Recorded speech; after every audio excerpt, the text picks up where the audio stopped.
Number 3. I went to a big concert on Chicago's south side last year. As most of you are aware, it is a dangerous region with a high crime rate. But the tickets were inexpensive, and the show was well attended, so I felt rather safe. I also chose to go with a few of my pals. We all had a great time at the concert, but we knew the travel home would be difficult due to the heavy traffic. It was nearly 10 p.m. by the time we exited the parking lot and onto the main road. We quickly understood that we were going to remain on this route for a while, as the cars were barely moving forward. Sitting there, my buddies began to seek up alternative routes back to our town, and they discovered one that could possibly get us around all of the traffic. After sitting in the same position for 30 minutes, we decided to try another route. We pulled off the main road as soon as we could and began driving through the local streets. Surprisingly, there were many individuals out late at night, simply walking around or standing in their yards. This wasn't typical for where we lived, which was only a couple of hours west. As we traveled along these neighborhood streets, we saw that the folks outside would stare at us as we drove past, and we also realized that we hadn't seen another automobile in roughly 20 minutes. This made us a little anxious, and we all began to pay closer attention. I asked one of my friends to look up the nearest main road, and while he was scrolling through the map, another friend pointed out a car at the end of the street we were on. It was parked sideways, blocking both lanes of traffic. I instantly stopped the car, backed out, and returned to the route we were previously on, then continued down it. We began to panic a little, hoping to find a safe exit to a more public location with other automobiles. However, only a few seconds later, we noticed a sideways car blocking both lanes at the road's end. I came to a stop and looked across at my friends. We are all looking at each other, unsure of what to do. We didn't want to approach the car up front since it was too dark and we couldn't determine who was in it. As we were considering our choices, two men approached from one of the houses across the street. One of them stood behind the car, while the other approached my window. He motioned with his hands for me to roll down the window, and I nervously lowered it down a few inches. The man glanced at each of us, checked the interior of the car, and asked me where we were going. "Just get back to the highway," I urged. He nodded and looked across at his companion, who began walking up to the passenger side. There was a brief period of silence and no movement until both men grasped the doors and repeatedly attempted to open them. I reacted as quickly as possible, shifting the car into reverse as everyone screamed. Just as I began to back out, the man attempted to shove his arm through the opening in the window and became trapped for a second as I pulled the car back before slamming to the ground. I turned around and floored it out of the street, returning the way we came. We were all completely shocked. I tried to remain cool, but I was shaking uncontrollably. We all agreed to go back the same way we came and then take the highway from there. I think we were all disturbed by the scenario, but I believe I handled it well. Fortunately, our doors were secured, else I doubt I'd be here right now. Number 2. I used to work for a small trucking firm that delivered frozen food to stores across multiple states. For the most part, I'd make 3 or 4 deliveries before returning to the warehouse and finally home. Every now and again, however, we would have a long delivery round that would take us too far to return that day, forcing us to spend the night somewhere before returning. I usually just drive into a truck stop, relax for a few hours, and then get back on the road. Anyway, I was scheduled for a long delivery today, and I knew I wouldn't be back until late the next day. I got ready and went out. Nothing happened on the way there. I drove down, unloaded the truck, and started driving back. It was late, perhaps 1 a.m. I decided to rest for an hour or two before proceeding all the way back. The last sign I saw for a truck stop read 40 miles ahead, so I still had some time before arriving. When traveling down long straight highways, especially late at night when no one else is on the road, I tend to lose track of time, though I noticed something flickering in my side mirror. I looked over and saw headlights glowing from directly behind the trailer, but I couldn't see the car at all. This usually indicates that the car is in my blind zone because it is too close to the rear for me to see. I drove along the road at the same speed, waiting for the automobile to merge into the other lane and overtake me, but to my astonishment, he remained behind me.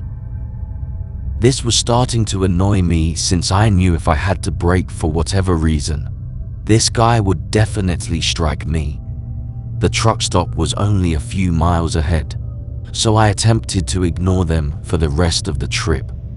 Finally, I spot the sign for the rest area and begin to drive in. As I turn, I check my mirror and notice the car slowing down slightly, but then he continues to follow me into the parking lot. I honestly didn't know what to think at this point, but I assumed I had mistakenly cut him off a while ago and he was just yelling at me about it. I dealt with a lot of irate drivers throughout my years of trucking, so I was used to it, but I'd never had someone follow me like this. I pulled into an open place and switched into park. The car steadily trailed behind me, getting closer and closer to the back until coming to a stop. Again, he was too close for me to see, but it was becoming too strange. I got out and started strolling around to the rear, questioning them. However, practically as soon as I slammed my driver's door shut, they shifted into reverse and sped away quickly.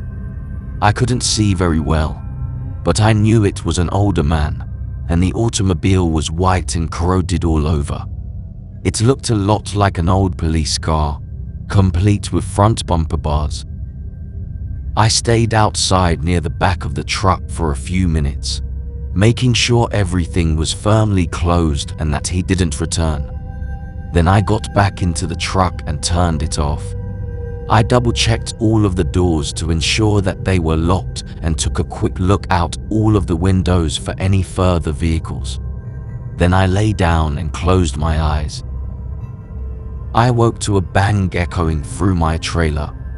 I checked my watch and realized it had been nearly 2 hours and it was beyond 3 a.m. Then there came another, louder bang. I looked in the side mirror and noticed a very faint shadow going towards the back. This time, I was pretty freaked. I grabbed a small knife from the center compartment and began making my way to the back, leaving the driver's door open to avoid making any noise. As I came closer, I squatted down to peek beneath the trailer. I could definitely see someone standing right up to the rear of the truck, with their car close behind them and its headlights turned off. When I saw that, a rush of panic rushed through my body, and I opted not to advance farther, instead shouting out to them. My voice was a little unsteady, but it appeared to be effective. They rushed into their car and hurried away. Looking at the back door, there were scratches all over the latch and unmistakable signs that indicated he was attempting to hack it open.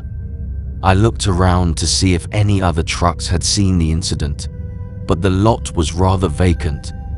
After a few minutes, I just got back on the road and drove home. Nothing else happened during the remainder of the journey. I'd always imagined the man was trying to steal from my trailer, But he obviously didn't realize I was on my way back from a delivery and the trailer was completely empty. Anyway, it's still the most unsettling thing that has happened to me over my years of trucking, and I still get nervous at times, fearing that a car is following me without my knowledge.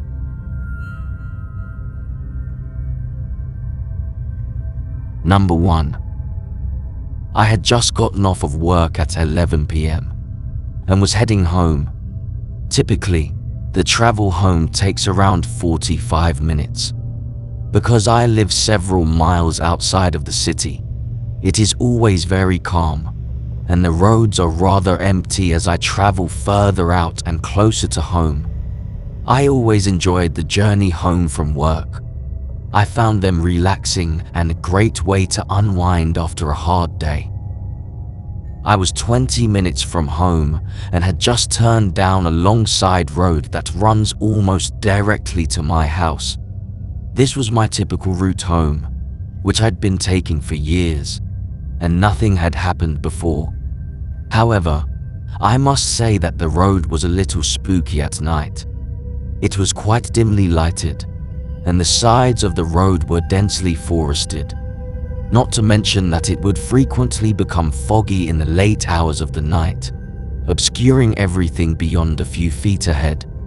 Again, there isn't much traffic on this road at night, and there are no twists, so visibility is never a problem.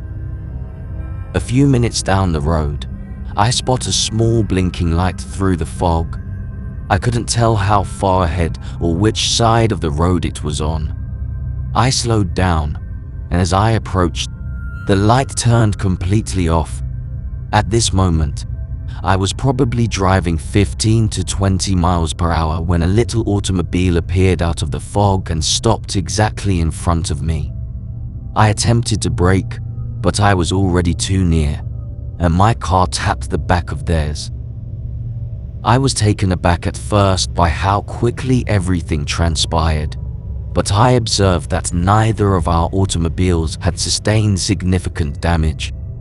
Not knowing what to do, I opened my door and stood beside my vehicle, waiting for them to exit as well. I could see them moving around in the front seat, but I didn't know what they were doing. As I stood there, I noticed his automobile was old and worn, and all of the headlights were turned out. Eventually, a man stepped out of the car and approached me gently.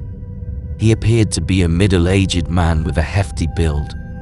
I chose to start by asking, "Is everything okay? You got out pretty quickly." He was acting strangely, looking about but never establishing eye contact with me. After a few seconds, he said, "Yeah, sorry."